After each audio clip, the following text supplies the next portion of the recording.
ఒక బాధ్యతాయుతంగా ఒకవేళ వీళ్ళు కరెక్ట్గా ఇట్లా ప్రవర్తించుంటే చేసుంటే అది తక్కువ రేటు కరెంట్ అధ్యక్ష. వీళ్ళు ఎంఓఐ చేసుకొని కూడా కరెక్ట్గా డీల్ చేయకపోవడం వల్ల, సమయానికి పైసలు కట్టకపోవడం వల్ల నష్టపోయింది. డిస్ప్యూట్ వచ్చింది, ఆగిపోయింది, వాళ్ళు బయట ఎక్కువ రేటుకి అమ్ముకుంటున్నారు. నష్టపోయింది ఎవరు అధ్యక్ష? మనం తెలంగాణ రాష్ట్ర ప్రభుత్వం. అంటే మీరు ప్రభుత్వంలో ఉన్నది, అధికారంలో ఉన్నది, బాధ్యతగా పనిచేయమని చెప్పి తెలంగాణలో రెండోసారి కూడా అధికారం ఇచ్చి తప్పితే ఇంత నిర్లక్ష్యంగా పనిచేస్తారని ఎవరు ఊహించలేదు అధ్యక్ష. అప్పుడు మాకు మీరు స్పీకర్ స్థానంలో మీరు లేరు అధ్యక్ష, మేము ఆడు ఉన్నాం ఆరుగురము. ఇప్పుడు వాళ్ళు మాట్లాడుతురు కానీ, అంత మాట్లాడుతురు ఇంత మాట్లాడుతురు కానీ ఒక్క నిమిషం కూడా మైకి ఎక్కిపోయేటోళ్ళు. ఒక్క నిమిషం మాట్లాడకపోతే ప్రాబ్లం చెప్పితే డిబేట్ కావద్దు, మైక్ కట్, లేదంటే ఇక్కడి నుంచి 100 మంది లేసేవాళ్ళు. కొన్నిసార్లు అయితే నన్ను కొడతందుకే వచ్చారు అధ్యక్ష.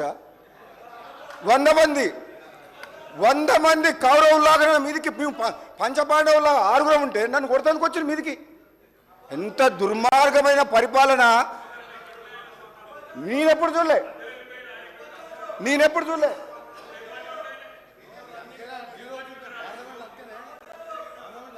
అధ్యక్ష, నేను ఎంపీగా పనిచేసిన, మా భువనగిరి పార్లమెంట్ ప్రజలు ఓటేసి గెలిపించినందుకు 60 ఏండ్ల కళ, తెలంగాణ పోరాటంలో, తెలంగాణ ఉద్యమం సమయంలో పార్లమెంట్ సభ్యునిగా తెలంగాణ కోసం కొట్లాడుతుండే మా సహచర ఎంపీలతో పొన్నం ప్రభాకర్ మేము కొట్లాడితే నా జీవితం ధన్యమైపోయింది.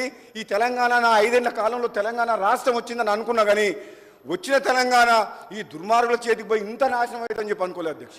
ఇంత ఘోరంగా అధ్యక్ష. ఏమాట నన్ను మీరు అన్న మాటలు పోయిన అసెంబ్లీ రికార్డు చూపిస్తా. నన్ను ఏమన్నారు, ఏమేమి మాట్లాడినారు అధ్యక్ష? తెలంగాణ కోసం కొట్లాడిన మనిషిని, ఉద్యమకారుణ్ణి, పార్లమెంట్ సభ్యుడిని. నాకు 3 హౌస్లో పనిచేసిన అనుభవం ఉంది అధ్యక్ష. పార్లమెంట్లో, కౌన్సిల్లో, అసెంబ్లీలో. నేను ఎందుకు తప్పు మాట్లాడతా అధ్యక్ష? చదువుకున్న వ్యక్తిని. ఎవరి కోసం అధ్యక్ష మీరు రాజకీయాలు ఉన్నది? ఎవరి కోసం ఉన్నాం అధ్యక్ష? ఈ తెలంగాణ ప్రజల యొక్క, అదే ఇప్పుడు ఇంకో కొన్ని రోజులు అయితే మొత్తం బయటకు వస్తుంది. సోమేష్ కుమార్ వచ్చిండు, మళ్ళీ నువ్వు ఆల్రెడీ ఒకరు జైల్లో ఉన్నారు, ఇక ఒకరి తర్వాత ఒకరు కుటుంబ సభ్యులందరూ కూడా పోతారు. నేను కాంట్రాక్ట్ల కోసం వచ్చిన అయితే నేను ఇక్కడ ఎందుకు ఉంటాను అధ్యక్ష? వాళ్ళమ్మడి 12 మంది ఎమ్మెల్యేలు పోయినప్పుడు 12 మంది ఎమ్మెల్యేలు పోయినప్పుడు నేను కూడా పోతుండే అధ్యక్ష. అధ్యక్ష, స్వార్థం కోసం పనిచేసే వారిని అయితే గతంలో ఎమ్మెల్యే గెలిచినప్పుడే అందరితో పాటు నేను టీఆర్ఎస్లో పోయేటోండి. కాంట్రాక్ట్ల కోసం అయితే ప్రజల కోసం, ప్రజల పక్షాన మాట్లాడే గొంతు, తెలంగాణ కోసం కొట్లాడిన గొంతు కాబట్టే నేను అక్కడే ఉన్నా. మళ్ళీ ఇక్కడికి వచ్చినాం. మీరు ఆ అంశం మర్చిపోవద్దు. మీరు ఎన్నైనా చెప్పండి, అమ్ముడు పోయినామని బదనామం చేసిన అధ్యక్షుడు నోడకూడదు. అమ్ముడు పోయిన వ్యక్తి మళ్ళీ కాంగ్రెస్లోకి ఎందుకు వచ్చిన అధ్యక్ష? మనిషిని అయితే మరి అమ్ముడు పోయినా అని చెప్పిన వాళ్ళు ఈరోజు ఏం సమాధానం చెప్తారు అధ్యక్ష? తెలంగాణ ప్రజలకు, మునుగోడు ప్రజలకు అమ్ముడు పోయినామని బదనామం చేసిన అధ్యక్ష. మళ్ళీ కాంగ్రెస్లోకి వచ్చి, తెలంగాణ ఇచ్చిన కాంగ్రెస్ పార్టీకి వచ్చి మిమ్మల్ని అక్కడ పంపిస్తుందికే వచ్చిన అధ్యక్ష. ఆ విషయం మాత్రం క్లారిటీ ఉంది అధ్యక్ష. తెలంగాణ ప్రజలకు కూడా నమ్మకం కలిగింది అధ్యక్ష. ఎంత బదనాం చేసినా చరిత్రలో చివరకు గెలిచేది ధర్మమే అధ్యక్ష. నా విషయంలో కూడా ధర్మం గెలిచింది అధ్యక్ష. అందులో ఎటువంటి అనుమానం లేదు అధ్యక్ష. అధ్యక్ష, మేము చెప్తున్నాం అధ్యక్ష, రాబోయే రోజుల్లో మీరు రెడీ ఉన్నారు కదా. మన బీజేపీకి ఓట్లు వేయించింది ఎవరు అధ్యక్ష? మొన్న వీళ్ళు గుండె మీద చేసుకోవాలి. ఉదయం 9 గంటల వరకు మొన్న పార్లమెంట్ ఎలక్షన్లు పోలింగ్ అయితే నేను ఊళ్ళలో తిరుగుతున్నా. 9 గంటల దాకా, 8 గంటల దాకానేమో టీఆర్ఎస్ వాళ్ళు, బీజేపీ వాళ్ళు వేరే ఉన్నారు. 8, 9, 10, 11, 12 ఒకటే కొద్ది ఇద్దరు కలిసి ఒకటే దగ్గర కూర్చున్నారు, ఒకటే టెంట్లా. ఏమైందిరా బాబు అంటే కలిసిపోయేసరిగా టీఆర్ఎస్ గెలిచేటట్లేదు, పబ్లిక్ టీఆర్ఎస్ అంటే పోయింది, ఈ బీఆర్ఎస్ పార్టీ బతకదు. ఈ తెలంగాణ రాష్ట్ర సమితి అని పేరు మార్చి ఎప్పుడైతే బీఆర్ఎస్ అని పేరు అప్పుడే కథమైపోయారు.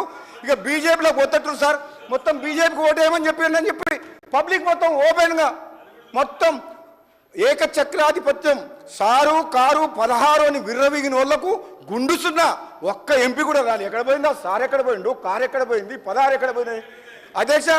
ఒక్క ఎంపీ అన్న డిపాజిట్లు కూడా రాలే. అంటే అధ్యక్ష, మీ ఒక్క మాట చాలా సీరియస్గా ఆలోచించాలి. ప్రతిపక్ష సభ్యులు కేటీఆర్ గారు కూడా చెప్తున్నారు అధ్యక్ష, చాలా సీరియస్గా అధ్యక్ష ఒకటే మాట అధ్యక్ష, ఎక్కువ చెప్ప అధ్యక్ష, ఒక మాట తెలంగాణ సమాజం ఇచ్చిన తీర్పుని, ఆ తీర్పుని మనము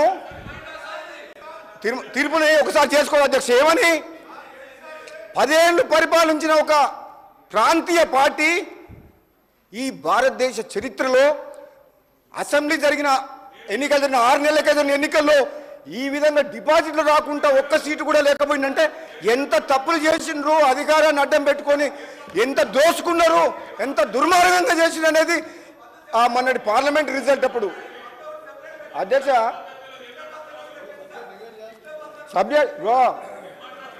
రాజేశ్వర రెడ్డి గారు, మీ బాసు మీ ముఖ్యమంత్రి, గత ముఖ్యమంత్రి గారు గంటలు మమ్మల్ని కూర్చోబెట్టి స్పీచ్లు ఇస్తుంటే విన్నాం.